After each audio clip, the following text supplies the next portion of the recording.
Hey everyone, I hope you're having a great Wednesday.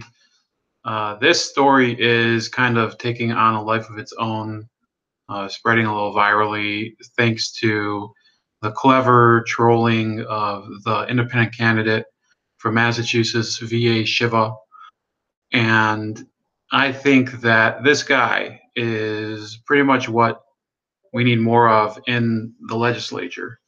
Um, I think we do line up on a lot of policy matters anyway, but his approach is kind of it's a refreshing change from a lot of these people who look at politics as, oh, you need to be presentable. We need to be able to represent for, society, so people don't get embarrassed when they see, everything has to be proper and etiquette and whatever. This guy has, I mean, he's all about, full on, I'm going to say whatever I want. I'm going to do whatever I can to fight against Monsanto, fight against what he calls the military industrial academic complex, because he says that far from being, a bastion of progressivism and, freedom, the Ivy League schools in Metro Boston are actually sustaining racism because of their elitist attitudes and their belief that they know better than others. And Shiva, I've seen him. The best was the St. Patrick's Day parade. You see this guy. You can just see from his photo. He's. I mean, the last thing you could accuse him of being is Irish. And he's running around with the green and the hats and whatever, and he's like, he's got a bus that says that this bus here, may only a real Indian can defeat the fake Indian. And it was brilliant, and the crowd loved him, loved him in South Boston, Southie, Jackie's Packy, where Matt Damon and Bennett. Well, I think they were in Charlestown. It might have been in Southie. I don't remember. Maybe it was in Goodwill Hunting that they were from Southie, and in the town. Ben Affleck was from not Dorchester but Charlestown. But it's it's the same idea. And I bet if he was to go to those areas, there would be a lot of these Boston Irish who would probably flock to him. And by the way, in the Massachusetts periphery, in towns like Springfield, Lowell, Brockton, areas like that, well, why wouldn't they vote for somebody more like?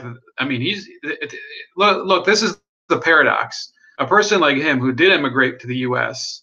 at a young age, who is, not a white person, but he became acculturated to American society. The real irony is that they have more in common with him than to a woman from Oklahoma who became a law professor at Harvard. Elizabeth Warren is the candidate, basically, of she is the establishment. She has not helped to upend anything, whether you're progressive or conservative. I think if you look at her record, she's become pretty much the new Dianne Feinstein. She came into the public view, I think, in the 2000s, when she said that Hillary Clinton wasn't actually looking out for consumers when she was on Senate. I think it was the Senate Banking Committee or whatever, might have been the Senate Finance Committee. And for a while, she was thought of as kind of a progressive alternative to both Obama and Clinton. Once Obama got in the White House, I think she was projected to be kind of a progressive anchor for him when he was when she got elected. And I think she got elected in 2012. Yeah, that will make sense because this is 2018.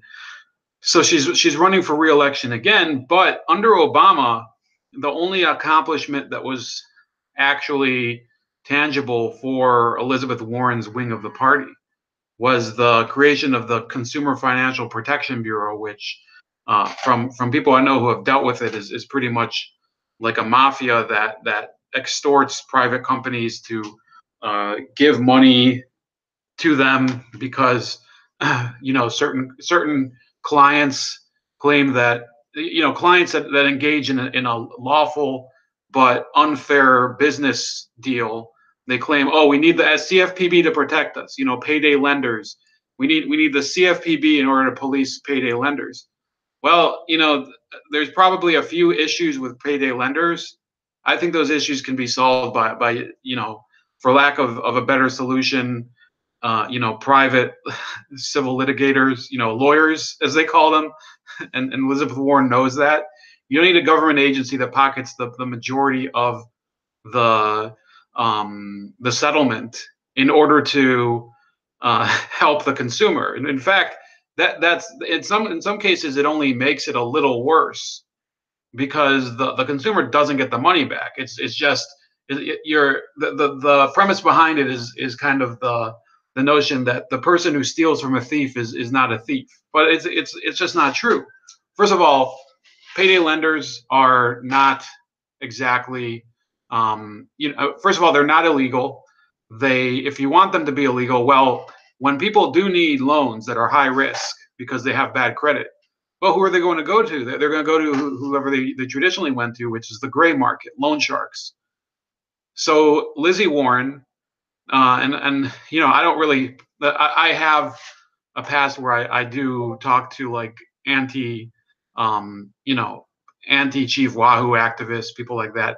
So I don't use the Pocahontas thing as much, although I just did say it because she is fake, and there's plenty of documentation that she's fake. So Elizabeth Warren, she's not just a fake Indian in my book, and she's pretty much made weak admissions in the past 2 months that she doesn't have any proof that she has any Indian heritage. She's also technically a fake progressive. She's a fake leader, and VA Shiva, he's fighting this complaint with the city of Cambridge. This is why I'm talking about the Streisand factor. I probably should have done this at the beginning, but the whole reason that this is a story today is Shiva is suing the city of Cambridge, Massachusetts, where he went to school. I think MIT is in Cambridge. I've only been in Massachusetts once, and that was to go to Cape Cod. That was a bad experience because my dad accidentally took us to Provincetown because of the whale tours. Turns out Provincetown is like the gayest city on the East Coast. So my sister, who was like 7 years old, is like looking at like all these dudes kissing and these women who are like the size of a tank running around with holding hands and basically shaved heads and whatever. It was a surreal experience having to explain to my sister because she didn't know, like, because the straight people were also dressed messed up in Massachusetts. This probably I don't think I'd want Shiva to really watch this video. But yeah, that's my experience with Massachusetts. I've never been to Cambridge. I've never been to, for that matter, I've never been to Lowell or Brockton because, a lot of people, they go to Massachusetts either for business or for tourism. And I think his idea is that Massachusetts does need to become a more, a state that has more for the middle class, more for people who want to make their lives there, as opposed to come there for brief visits. But again, I just screwed the story again. So Shiva goes and he makes that bus. It's the same bus. I'll just show you the photo again. And the city of Cambridge says, well, you're going to have to take that down. So the sign also features a side-by-side photo of Ayyadurai next to an eye-catching Photoshop rendering of Warren in a Native American headdress. This, of course, isn't the first time Warren has taken flack from political opponents over her claim of being part Cherokee. In 2012, Warren's Native American heritage was a frequent sparring point of Republican Senator Scott Brown. And the issue made headlines again in November when President Trump referred to her as Pocahontas while hosting an event for Native American code talkers at the White House. In the case of Ayyadurai's campaign sign, however, city officials in Cambridge reportedly took action and served the campaign with a letter from the city of Cambridge's building inspector stating that a fine of $300 per day would be levied against the Shiva for Senate campaign if it did not remove the fake Indian banner from its campaign bus immediately. The city said the sign violates local zoning code. Zoning code for a mobile vehicle, sure.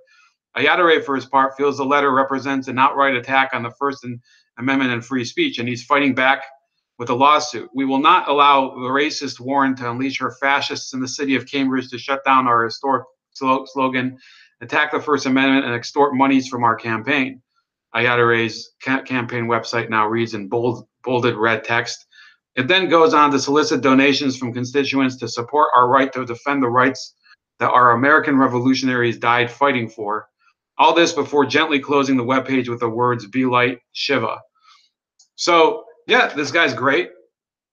And, you know, I stand 100% behind him. I think that people, if you're watching this, please go to Shiva's, you know, his Twitter, give him a voice, you know, a word of support. If you want to donate to him, I'm not big on explicitly fundraising for people because God knows we all need a little money. But you know, the guy is he's doing the Lord's work out there in Massachusetts, fighting against idiocy. And you know, I hope that they do lose. I hope the city of Cambridge does lose the suit, and it becomes a major embarrassment for Elizabeth Warren. She is an embarrassment. She won't answer any friggin' questions. You know, she's been serving in the Senate for 6 years now. And she pretends, oh, if you criticize me, you're basically distracting from the real issues. No, we're scrutinizing you because you're an idiot, and you pretend that you're the conscience of the Senate. I mean, you did. I mean, it's true. It's true what Shiva says. She did stand up for Monsanto. Okay, so that's it. Have a good day, and please check that out.